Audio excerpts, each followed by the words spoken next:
My name is Cassandra Wilson, and growing up, I often felt like an unwelcome guest in my own home. From the outside, our colonial-style house in suburban Boston looked like a postcard. Manicured hedges, red brick walls, a heated pool in the backyard, everything screamed picture perfect. But inside, it was a stage set for a show I was never cast in. I wasn't the golden child. I was the shadow. My younger sister, Bria, was born 3 years after me and somehow arrived with a halo. I remember the first time I noticed the shift. I was 5. I had just drawn a picture of our family for my kindergarten art show, Mom, Dad, me, and Bria as a baby in Mom's arms. My teacher praised it and gave me a shiny silver star. That night, I showed it to my parents with pride. Dad barely looked up from his laptop. "That's nice, honey," he muttered. But then Bria sneezed, and suddenly both of them were fussing over her like she'd performed Beethoven's Fifth. That moment stuck with me. Not because it hurt though it did, but because it never stopped happening. By the time I was 8, it had become routine. My birthdays were co-opted. I'd been looking forward to my 8th birthday for weeks. Mom had promised a strawberry-filled cake, a pony ride, even matching pink balloons.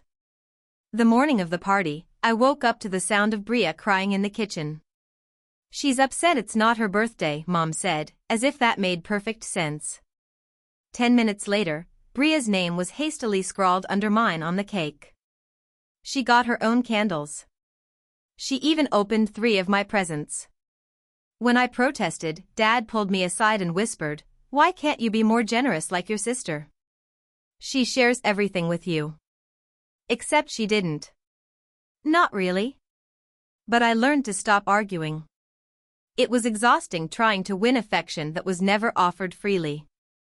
In middle school, I worked hard, honor roll every semester, a math award, even a regional essay contest win. Bria failed PE because she refused to change out of her cheer outfit. Guess who got taken out for a steak dinner? Not me. I remember sitting in the back seat of the car after Bria's C+ in math celebration, still dressed in my orchestra uniform from the school concert neither of my parents had attended. Bria was twirling her hair and talking about how numbers were boring, while Dad beamed proudly and said, "But she's trying. That's what matters." Trying. I was succeeding. But my success wasn't cute or fragile enough to matter. By high school, I had learned to blend into the wallpaper. I stopped inviting them to awards ceremonies. It hurt less that way. I'd buy my own bouquet afterward and walk home instead of waiting to be picked up. No one noticed. When I got into Boston University on a full academic scholarship, I announced it over dinner, expecting at least a raised eyebrow. Mom looked up briefly and said, "That's nice, dear.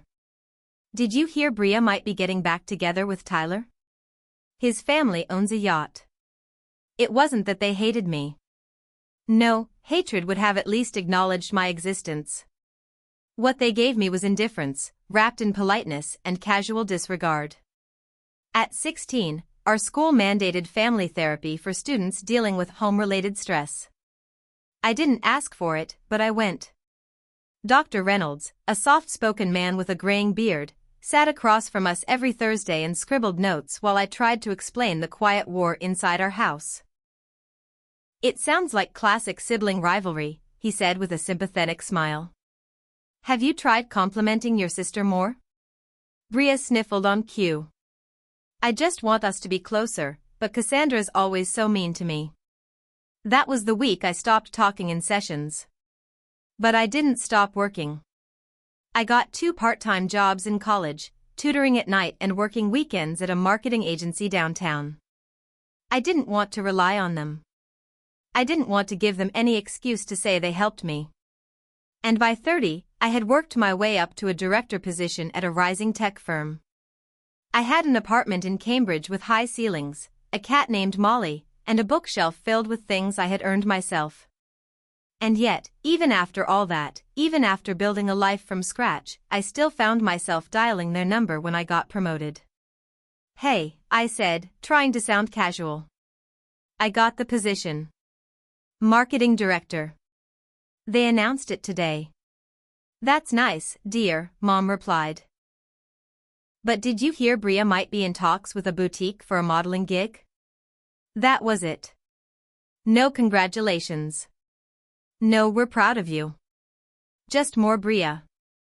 Sometimes I wondered if I'd imagined it all, that maybe I was oversensitive, paranoid even. But deep down, I knew I wasn't. It wasn't just about Bria getting more love. It was that I was expected to survive without any. And I had, mostly. But even steel bends eventually. It bent the day my grandmother was hospitalized. Martha Wilson, my dad's mother, had been my anchor for as long as I could remember.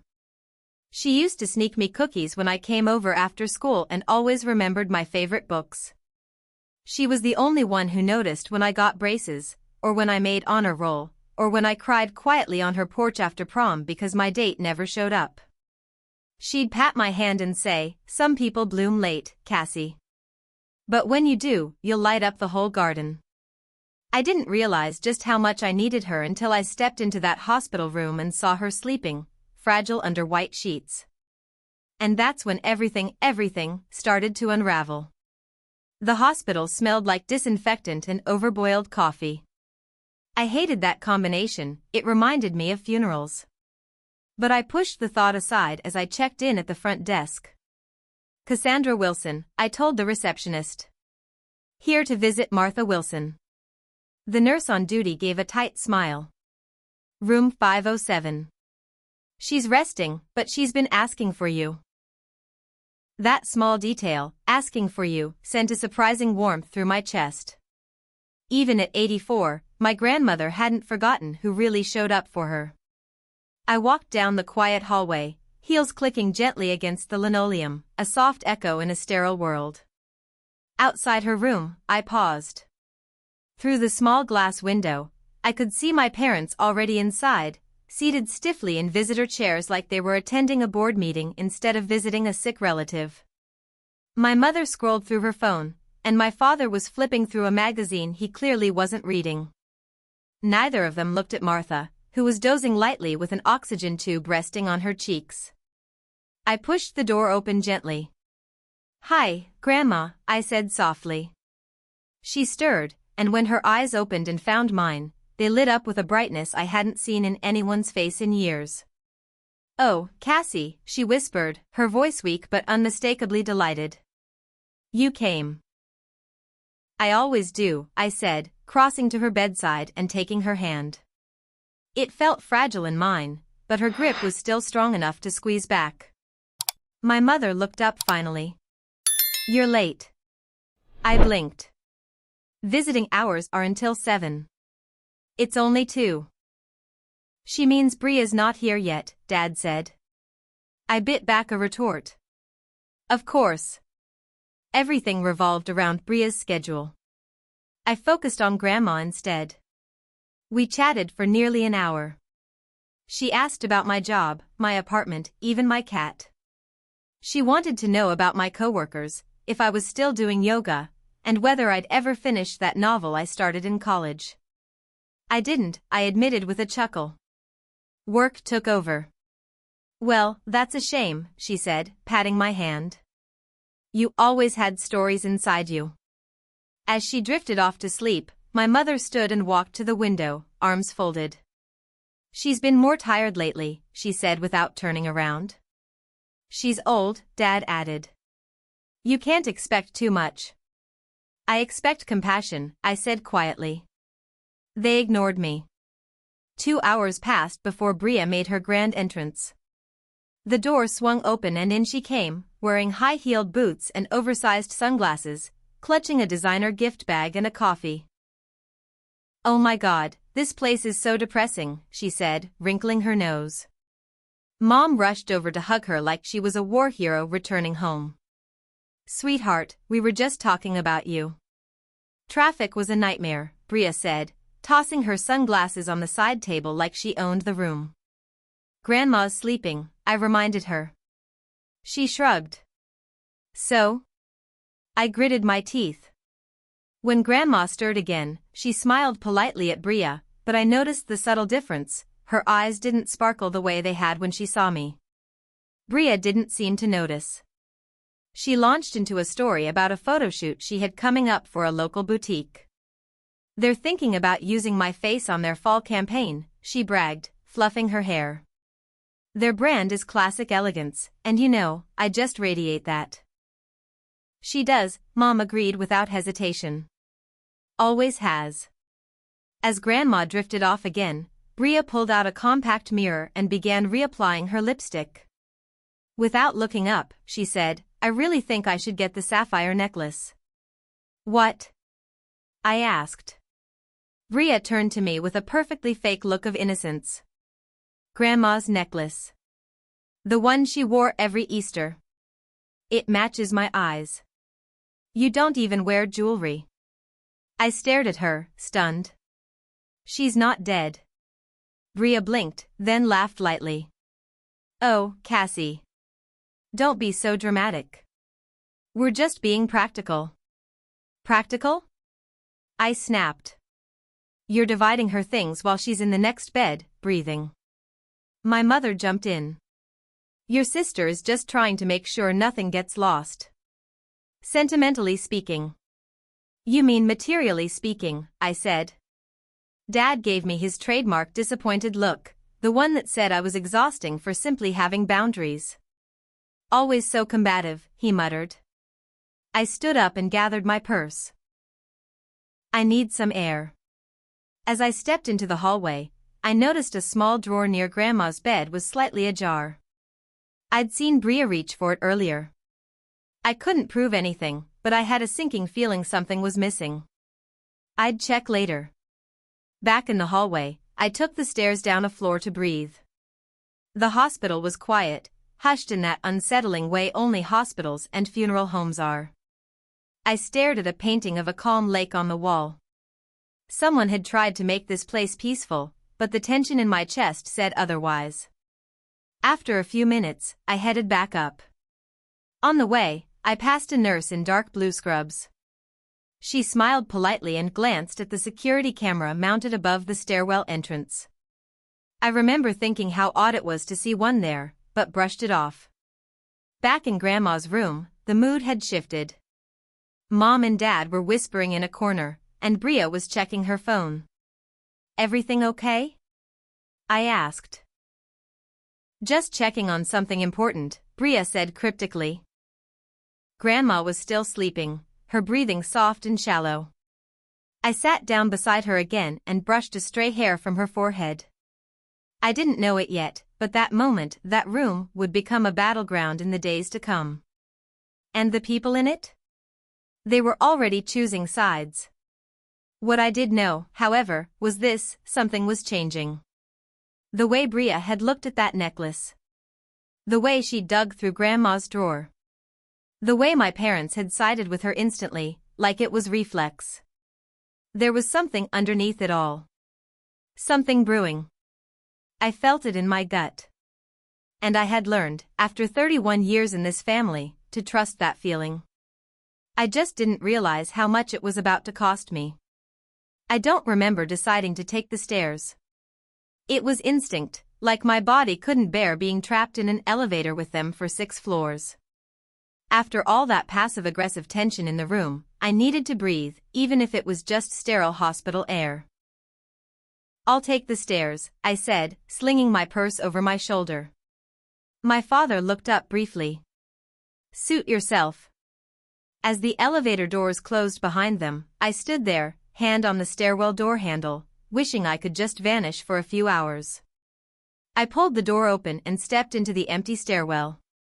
The air was colder here, and the overhead fluorescent lights flickered slightly. The walls were concrete gray, utilitarian and cold, but strangely comforting in their emptiness. My heels clicked softly against the steps as I descended, one slow step at a time. 1, 2, 3. The rhythm helped calm me. I needed space. I needed to think. "You don't have to pretend you care, you know." Her voice stopped me mid-step. "Bria." I turned, startled, and saw her standing at the top of the stairs, holding the door open with one manicured hand, the other clutching her designer purse like it was her lifeline. Her face was calm, almost bored, but her eyes shimmered with something darker, resentment, maybe. Or worse, triumph. "I saw you watching me in Grandma's room," she said, stepping through the door. The metal slammed shut behind her with an echo. I narrowed my eyes. "What are you talking about?" "Don't play dumb, Cassandra." Her heels echoed as she began descending slowly, closing the distance between us. "You always act so righteous. Like you're better than everyone. But I know what you're doing." I didn't respond. I turned and started walking again. My fingers gripped the metal handrail. Hard. Her words hit like invisible jabs to my ribs. She kept talking, her voice closer now. "You think if you stay close to Grandma, she'll leave you everything? The beach house? The jewelry? The money?" "I haven't even talked to her about her will," I said firmly. "Unlike you." "She changed it, you know," Bria snapped. "After you started helping her with physical therapy. After you started visiting more." I stopped at the landing between the 5th and 4th floors and turned to face her. "What are you talking about?" "She told me," Bria lied smoothly, "that she wanted to reward the responsible one. Like you've ever cared about anyone but yourself." "That's rich coming from you," I said, jaw clenched. "You only show up when there's something to take." Her eyes narrowed, the mask slipping. "Everyone plays favorites, Cassandra. It's not my fault no one picks you." I turned back and started down the next flight, shaking my head. "I'm not doing this with you." But she kept going. "Must be hard, right? You got the job, the apartment, but it still doesn't matter. Because deep down, you know you'll never be enough. Not for them. Not for Grandma. Not even for yourself." Her words hit a nerve, not because they were true, but because they were close to the fears I carried deep down. I took a breath and kept walking. One step. Then another. "I saw the way Grandma smiled when you walked in," Bria said, voice dropping into something more venomous. "She never smiles like that at me." "Maybe because you only show up when there's a camera or a checkbook involved," I shot back. That's when her tone shifted. Cold. Measured. Dangerous. "You know Dad promised me the beach house, right?" I already started picking out curtain colors. I stopped again, this time on the landing between the 4th and 3rd floors, and turned toward her. "You're obsessed," I said. "It's a house. Grandma's still alive. And she can give it to whoever the hell she wants." "She was manipulated," Bria hissed. "By you." I stared at her, stunned by how deep her delusions ran. "That's ridiculous. I didn't even know she changed anything." She stepped closer. "Of course you didn't. You just happened to be there every time she needed something. You played the long game, didn't you? Always the quiet one, the hard worker. The good daughter. But I know better." I turned to continue down the stairs. "I don't care about your fantasy," I muttered. "Liar," she hissed behind me. "You've always wanted to beat me. You just never had the guts." Then came the moment. Sudden. Brutal. Final. I felt her hands, both of them, shove hard against my back. My body lurched forward. For a split second, gravity seemed to hold its breath. I was airborne. There was no railing to grab. Just space. Cold, empty space. I hit the stairs like a rag doll. First, my shoulder slammed into the concrete. Then my hip. My head. My ribs. One after another. Thud. Crack. Slam. A symphony of pain and confusion. The world tilted and spun. My scream echoed through the stairwell, but I couldn't hear it clearly over the roaring in my ears. Everything hurt. Everything. By the time I stopped moving, I was sprawled across the landing between the third and second floors. My head rested against the edge of a step. My wrist was twisted at an impossible angle. Breathing sent electric pain through my ribs. Through the blur, I looked up. Bria stood at the top of the stairs, watching me. For a moment, just a moment, she smiled. Not the fake social media kind. A real one. Satisfied. Cold. Then the stairwell door opened behind her, and our parents walked in. Bria? What happened? Mom's voice was high-pitched and panicked. Bria's expression shifted instantly. The smile vanished. Her eyes went wide. Her voice shook as she turned toward them. She fell. I tried to grab her, but she slipped. She was going too fast. My parents rushed down the stairs. But not to me. To her. They surrounded Bria like a victim in a war zone. Mom held her. Dad rubbed her shoulders. She's in shock, Mom said, her voice trembling. She tried to save Cassandra. I did, Bria whispered. I really did. I couldn't speak. My mouth opened, but all that came out was a groan. Pain radiated through my body like fire. The door behind me burst open again. Footsteps. Then a voice I recognized, steady, focused. Nurse Marlene, someone said. Room 3 stairwell. Code trauma. She knelt beside me. Cassandra? Can you hear me? I blinked. Tried to nod. Everything was spinning. Don't move her yet, she told the 2 male orderlies. She's showing signs of concussion. Likely broken ribs. Wrist looks fractured. I felt her hand gently brace my neck. And then, just before my vision faded, I saw her glance upward. To the corner of the stairwell ceiling. At the small red light. The security camera. It was blinking. And Nurse Marlene was smiling. Not out of joy, but with grim understanding. She had seen it too. And in that moment, broken, bruised, and breathless, I clung to one thought. Maybe this time, someone would believe me. Pain has a sound.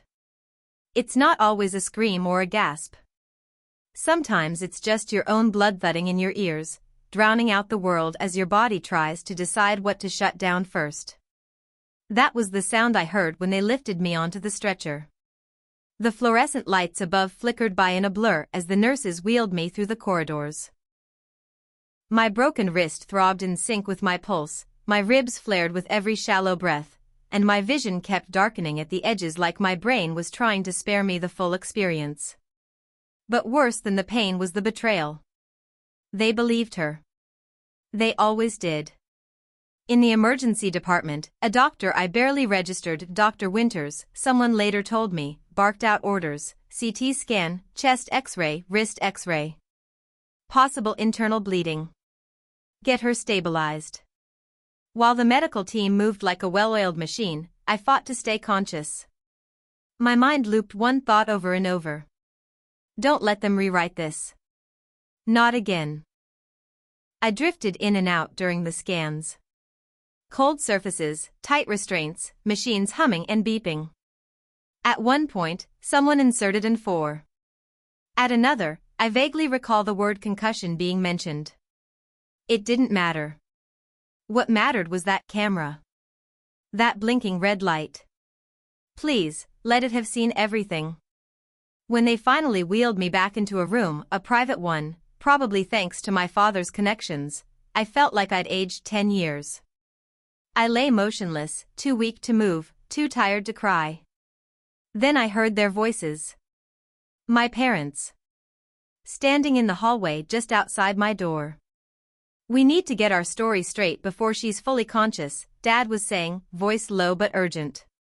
She's confused, Mom replied. She hit her head. Bria says she was trying to help her down the stairs. She'll say otherwise, Dad snapped. We have to stay unified. I closed my eyes, bile rising in my throat. Even now. Even with me broken and bruised in a hospital bed, they were still choosing her.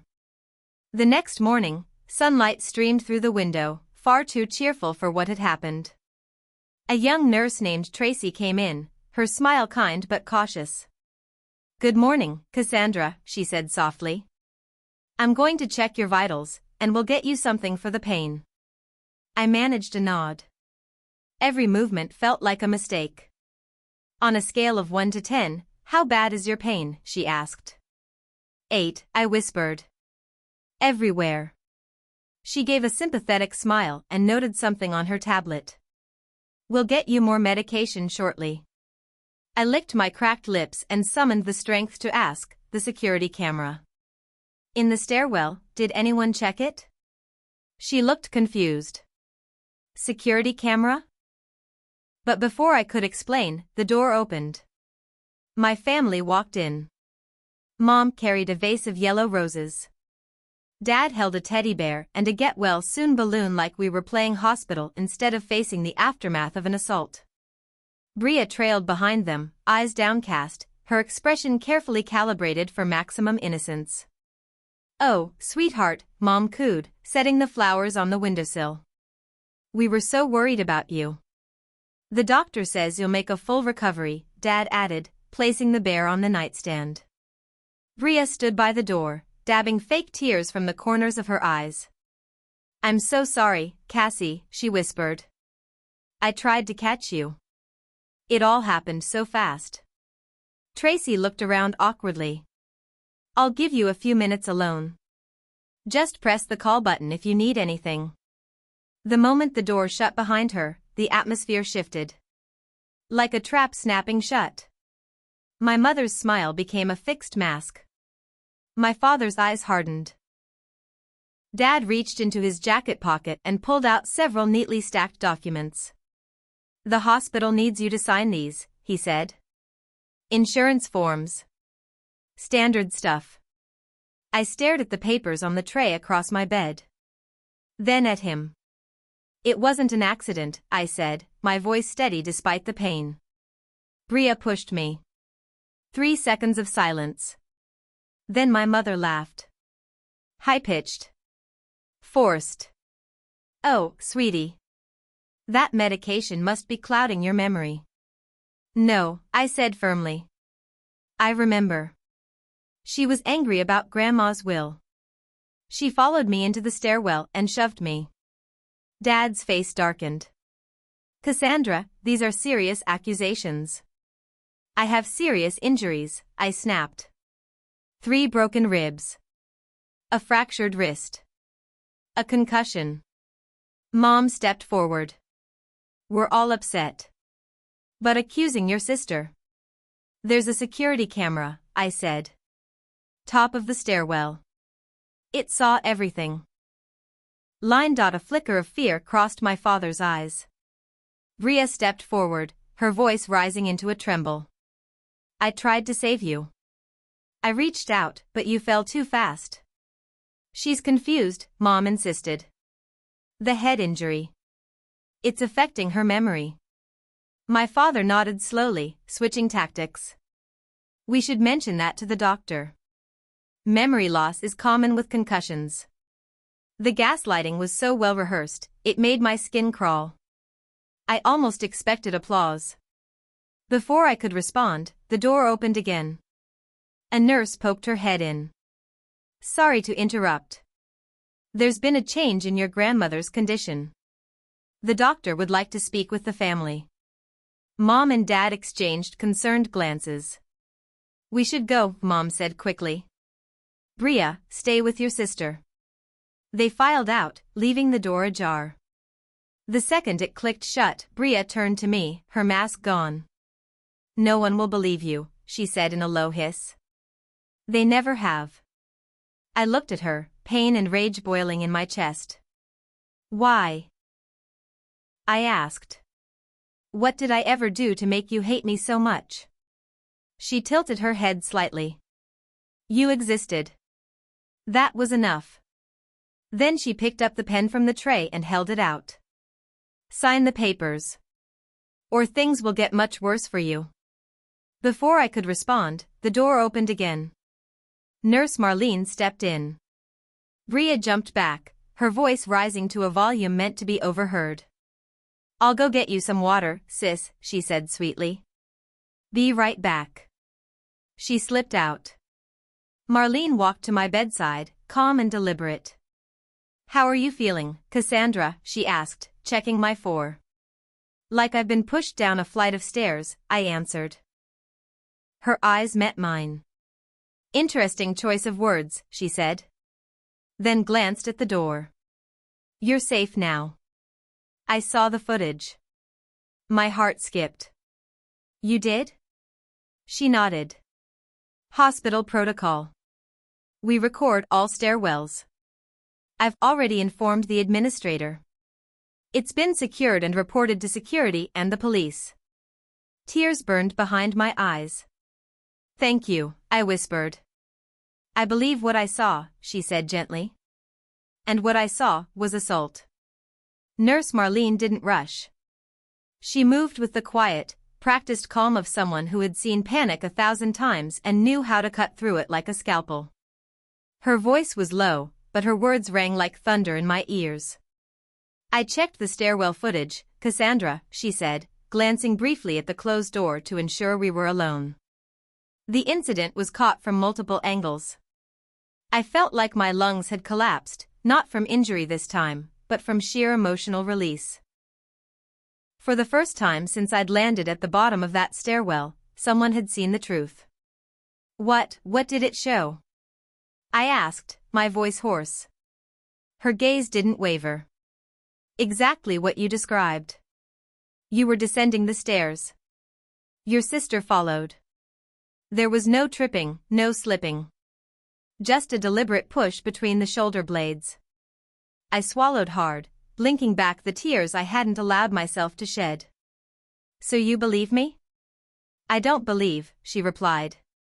I know. There's a difference. She paused, then added, I've worked here for 20 years. I've seen real accidents and I've seen real lies. This was no accident.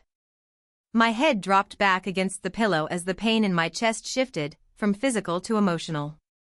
It was still agony, but a different kind. The kind that comes with hope, long denied and suddenly possible. Hospital protocol requires we report all incidents caught on camera that result in injury, she continued. The footage has been archived, and copies are being made for hospital administration and law enforcement. You're not alone in this. I was quiet for a long moment. Finally, I whispered, thank you. She nodded once, then checked her watch. Your family will be with your grandmother's doctor for a while. You've got at least 30 minutes. I looked at her, suddenly desperate to see the footage myself. Can you show me? Marlene studied me for a beat, then pulled a slim tablet from her pocket. She tapped the screen several times before holding it out for me to see. This was authorized by Mr. Dawson, our hospital administrator. Normally we don't show patients security footage, but given the circumstances. On the screen, grainy but clear, I saw myself enter the stairwell. Bria was a few paces behind, her posture already aggressive. The audio was off, but I didn't need sound. Our body language said it all. I watched myself pause mid-stairs to respond to her. I saw the tilt of my head, the subtle turn away. Then, with jarring clarity, I saw Bria's hands thrust forward and hit my back. There was no stumble. No attempt to grab me. Just a calculated shove. My body lurched forward on screen, tumbled headlong, limbs flailing, finally coming to rest like a discarded ragdoll on the lower landing. Bria stood at the top of the stairs, unmoving for several seconds. Her expression in that moment froze my blood. She was pleased. Then, almost like a switch flipped, she dropped into a crouch, feigned panic, and began screaming just as our parents walked in. I couldn't speak for a long time. My eyes stayed fixed on the screen even after Marlene turned it off. There are additional angles, she said gently. All consistent. There's no ambiguity. I let out a shaky breath. My parents, they'll still try to cover for her. She gave a small, grim smile. They may try. But the evidence speaks louder than loyalty. There was a knock at the door, and Marlene slipped the tablet back into her pocket. She stepped aside just as my family entered again. Dad's expression was tense, Mom's eyes rimmed red. Grandma's pneumonia has worsened, Mom said, her voice tight. They've moved her to intensive care. Normally, I'd be flooded with worry. But right now, all I could think about was the footage. The camera. The truth. And what was about to happen next. It didn't take long. 10 minutes later, a knock echoed again through the room, and this time, 3 people entered, 2 uniformed hospital security officers and a man in a suit with a name badge, Gregory Dawson, hospital administrator. Mr. Dawson addressed my father first, his voice professional and clipped. Mr. Wilson, we need to speak with you regarding the incident involving your daughters yesterday. My father straightened in his chair, shifting into businessman mode. Of course. As I told Officer Jenkins, it was a terrible accident. Cassandra lost her footing. Bria tried to stop her. Mr. Dawson didn't flinch. We've reviewed the security footage. My father's face paled slightly. I beg your pardon? The footage shows something quite different, Dawson said. It clearly depicts Bria Wilson intentionally pushing Cassandra down the stairs. We have it from multiple angles. Bria gasped, instantly slipping into her victim persona. That's not true. I would never. My mother clutched her pearls. There must be some mistake. There is no mistake, said one of the security officers. The footage is unambiguous and has already been submitted to law enforcement. My father's jaw clenched. There must be some way to interpret this differently. It was a sisterly argument. A misunderstanding. Pushing someone down a concrete staircase, Marlene said flatly from beside me, isn't a misunderstanding. It's assault. Bria collapsed into the chair beside my bed, tears now flowing freely. I didn't mean to. We were fighting, and I just lost control. I never thought she'd fall like that. I never wanted to hurt her. It was a performance worthy of an Oscar. And yet, as she sobbed, I saw the look in my father's eyes, not worry, not sorrow, calculation. He was already plotting how to spin this, how to salvage Bria's image, how to discredit me. Mr. Dawson shook his head. The hospital has a legal obligation to report this to the authorities. The police will be requesting formal statements shortly. And for the first time in a very long time, I felt the scales begin to shift. Not in my family's favor. But in mine. They didn't come back that day. After Mr. Dawson and the hospital security officers left, after Bria had been escorted out under the pretense of needing space to collect herself, the room finally fell quiet. Just me, the steady beeping of monitors, and the slow drip of fluid into my veins. It was strange how silence could feel more comforting than any voice in my family ever had. I'd always thought the hardest part of standing up for myself would be the moment I actually said something. The confrontation. The accusation. But I was wrong. The hardest part came after, when you're left with the silence and the threat of what your truth might cost you. Later that evening, Dr. Winters came in with a clipboard and a pained expression. He reviewed my scans with clinical precision: 3 fractured ribs, a moderate concussion, a broken left wrist, and significant bruising across my torso and legs. You're lucky, Ms. Wilson, he said with a sigh. A fall like that could have ended much worse. I wanted to laugh. Is that what we're calling it now? I asked, my voice dry. A fall? He met my gaze and nodded once, slowly. No, he said. It's not. But I have to be careful what I say, until the legal process begins. You'll be contacted by the police for a formal statement. Do you feel strong enough to speak with them? Yes, I said without hesitation. Because I'd spent my entire life not being believed. And now that I finally had proof, I wasn't going to waste it. The next morning, a new visitor arrived. Dr. Stein, the hospital psychologist. A woman in her early 50s with warm, steady eyes and a calm voice that didn't condescend or tiptoe. I'd like to talk to you about what happened, she said, pulling up a chair. But more importantly, about what's happened before. That surprised me. Most therapists wanted to know what broke you. She seemed more interested in what had been slowly eroding me for years. We talked for over an hour. About Bria. About my parents. About the endless favoritism, the gaslighting, the way my accomplishments were always minimized and my pain always dismissed. When I finished, she sat quietly for a moment. What you're describing, she said gently, is a textbook golden child scapegoat dynamic. It's more common than you think, especially in families with narcissistic traits. So I'm not crazy, I said. No, she replied, but you've been treated like you are. For a long time. That, I think, was the moment something shifted inside me. Not like a thunderclap. More like a slow burn. A quiet realization.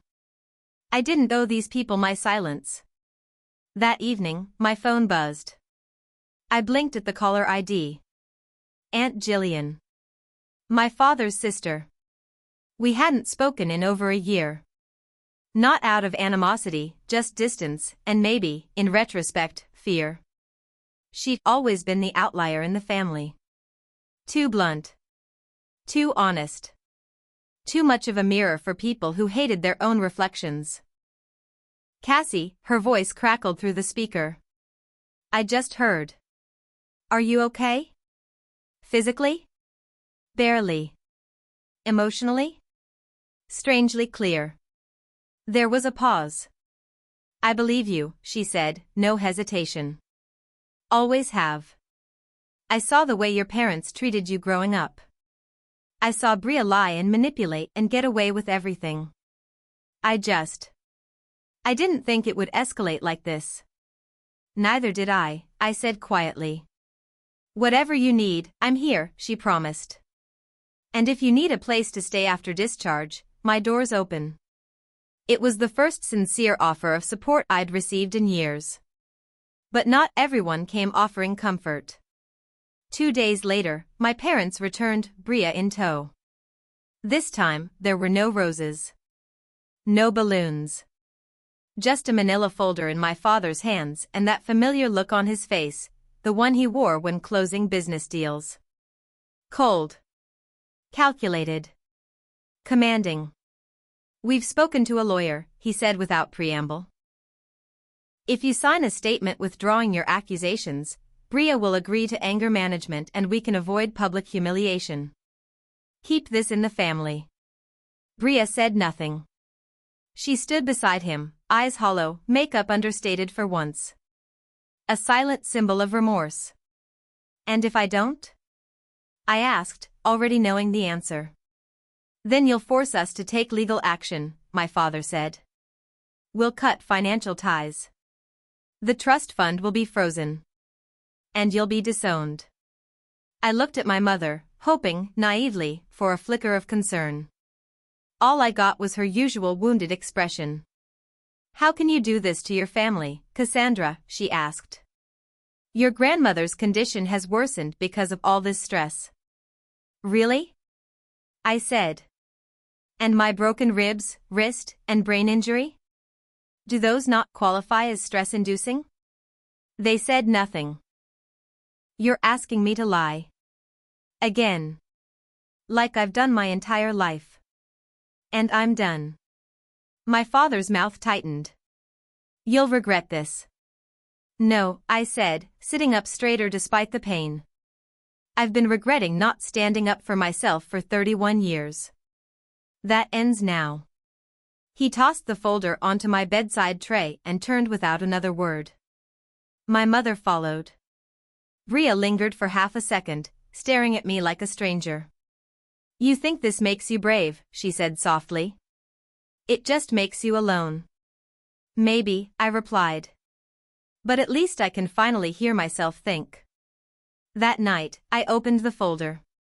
Inside was a typed statement, carefully worded, full of legal language meant to absolve Bria of intent and paint everything as a misunderstanding. At the bottom, a blank line waited for my signature. I stared at it for a long time. Then I tore it in half. Twice. The next morning, I called the police. Detective Sarah Harris arrived within the hour. She was sharp-eyed, mid-40s, and didn't waste time. "I've seen the footage," she said as she sat down beside me. "It aligns completely with your version of events." She took my formal statement, every detail, from the conversation in the stairwell to Bria's final words before the push. "I've seen a lot of cases like this," she said when I was finished. "But very few where the victim has the strength to speak up this clearly. Especially against family." "Because family makes it complicated," I said. She nodded. "Yes. But justice doesn't have to be." As she stood to leave, she placed her card on my tray. "We're filing charges today. The DA is on board. This won't be swept under a rug." And for the first time in my life, I didn't feel small. I felt seen. I felt heard. And I felt ready for whatever came next. The courthouse wasn't what I expected. I'd pictured something grand, intimidating, marble floors, columns like the ones in legal dramas. Instead, it was small, utilitarian, with beige walls and a smell like stale coffee and paperwork. But what struck me the most was the silence. Not the absence of sound, but the weight of it. The kind of quiet that hums with judgment. With expectation. With tension. My hands trembled slightly as I sat in the waiting area beside Detective Harris and Julia Matthews, the district attorney assigned to my case. Matthews was sharp, efficient, with a voice like polished steel. She had the quiet confidence of someone who didn't need to raise her voice to be heard.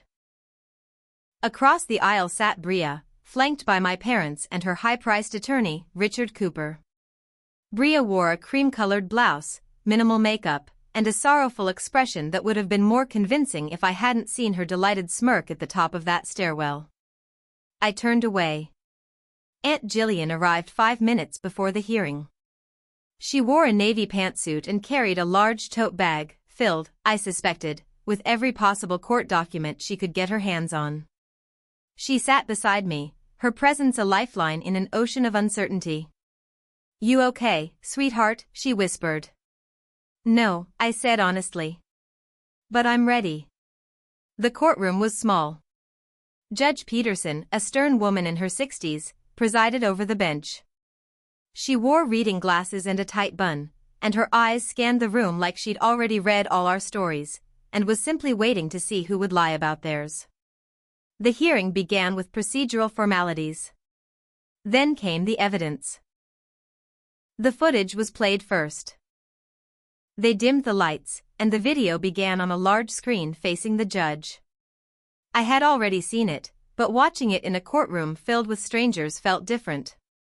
More invasive. More real. There I was on screen, walking down the stairs. Bria followed. The moment came. The push. My body flung forward, helpless. The sickening fall. The silence after. Then Bria's smirk. Then the panic. Then my parents entering, rushing to her. Judge Peterson didn't move a muscle as she watched. No reaction. But I saw the flicker in her eyes when Bria smiled. When the video ended, the courtroom stayed silent for a long beat. Then Matthews stood. "Your Honor, we have multiple angles confirming this incident, along with testimony from hospital staff and a nurse who reviewed the footage immediately after the incident." Nurse Marlene was the first to testify. She walked to the stand with her shoulders square and chin lifted. "I've worked at Massachusetts General for 20 years, she said. I've seen dozens of accidents. This wasn't one of them. She described my injuries. The security footage. The discrepancy between what Bria claimed and what the cameras revealed. Her voice was calm, clinical, but beneath it was something more, righteousness. She believed me. And she wasn't afraid to say it. Next came Dr. Winters, who explained the severity of my injuries and confirmed they were entirely consistent with a high-impact fall caused by external force. He emphasized that the damage could have been fatal. Then the hospital security officer testified, confirming the footage's authenticity and chain of custody. Bria's lawyer tried to object repeatedly. He called it a moment of emotional overwhelm, a tragic misunderstanding, sibling tension that spiraled. But nothing stuck. Not when the footage was that clear. Then it was my turn. I stood, legs weak, but head held high, and walked to the witness stand. I never imagined I'd be here, I began. Testifying against my sister. But I also never imagined she would try to kill me. I told the court about the day at the hospital. The tension. The comments about Grandma's jewelry. The argument in the stairwell. The shove. But I didn't stop there. I told them about the years of emotional abuse. The favoritism. The gaslighting. The way I'd been taught, over and over again, that my pain didn't matter if it made someone else uncomfortable. That piece was more important than truth. That love was conditional, granted only when I stayed silent. My injuries will heal, I concluded. But the betrayal of being hurt by my own sister, and then watching my parents protect her again, has left a wound that may never close. When I finished, the courtroom was silent again. But this time, it didn't feel heavy. It felt full. Full of truth. Bria took the stand next. She cried.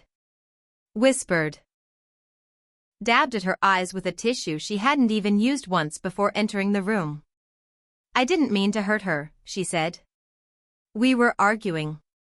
I was upset about Grandma. I reached out, but I didn't think she would fall. I love my sister. I always have. It was a performance. And not a bad one. But she didn't know the role well enough. She forgot to flinch at the footage. She forgot to stammer when confronted with her own words. And worst of all, she forgot the audience. Judge Peterson saw through it. Detective Harris submitted supplemental evidence, text messages from Bria's ex-boyfriend Michael, who described her violent temper. Past accidents involving Bria, a college roommate pushed during an argument, a coworker burned by spilled coffee, a neighbor's child injured in Bria's care. No charges ever filed. All quietly settled by my parents. Then came the final blow. A deposition from my grandmother, recorded from her hospital bed. She looked frail in the video. But her voice was clear. I've watched Bria manipulate this family for years, she said. And I've watched my son and daughter-in-law excuse it. But Cassandra, she's always been the one who showed up. The one who helped me bathe when I couldn't move. The one who sat and read to me. I changed my will because I saw the truth. And I'm not ashamed of it. Her eyes, watery but sharp, locked on the camera. And I hope the court sees it too. When all was said and done, Judge Peterson sat silently for a long moment. Then she looked at Bria. Miss Wilson, the evidence presented shows a deliberate act, not an accident. Coupled with a pattern of prior incidents and your partial admission, the court finds probable cause to proceed with a charge of second-degree assault. Bria's mouth dropped open. My mother gasped. My father stood abruptly. Your Honor, with all due respect, this is a family matter. Judge Peterson cut him off with a glare sharp enough to slice granite. Mr. Wilson, your daughter is not on trial for being a bad sister. She is on trial for a violent crime. And this courtroom does not defer to family politics. She banged her gavel once. Bail is set at $50,000. Court is adjourned. As the bailiff approached Bria, she turned to me one last time. Gone were the tears. Gone was the performance. Her eyes locked with mine, full of hatred. Pure. Undiluted. I held her gaze. Not with anger. Not with fear. With something she didn't understand. Resolve. Outside the courtroom, reporters waited. Cameras flashed. Questions were shouted. I said nothing. Aunt Jillian shielded me with her coat and her body, guiding me toward her car like a soldier escorting a survivor off a battlefield. You did it, she said quietly, once we were safely inside. No, I replied, leaning back against the seat. I started it. Because the trial wasn't the end. It was just the beginning. The beginning of a life where I finally chose myself. 3 months after the trial, I walked into a coffee shop alone. It wasn't anything remarkable. Just a quiet place with warm lighting, mismatched chairs, and the low hum of morning chatter. But it felt monumental. Because for the first time in my life, I wasn't looking over my shoulder. I wasn't bracing for a sarcastic remark or a passive-aggressive sigh from someone who believed I owed them more than the truth. I ordered a chai latte and sat by the window. Outside, the leaves had started to turn.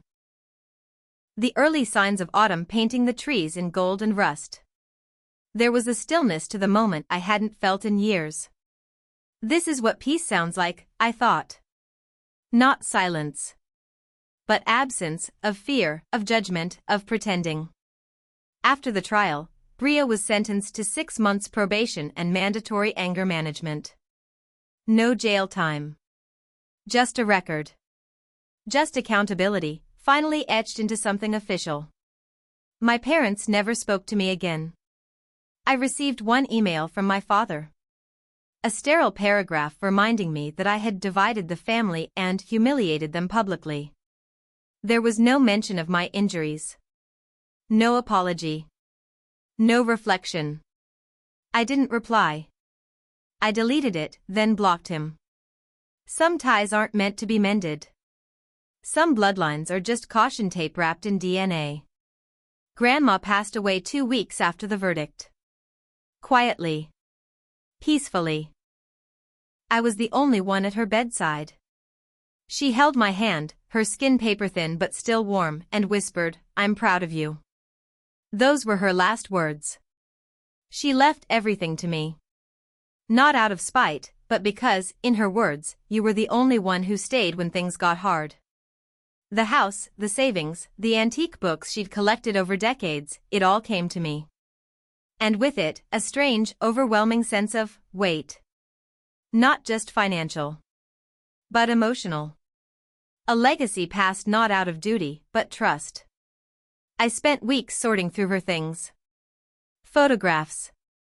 Letters. Old scarves that still smelled like lavender. I found journals, stacks of them, where she'd written about the family, about me, about her regrets.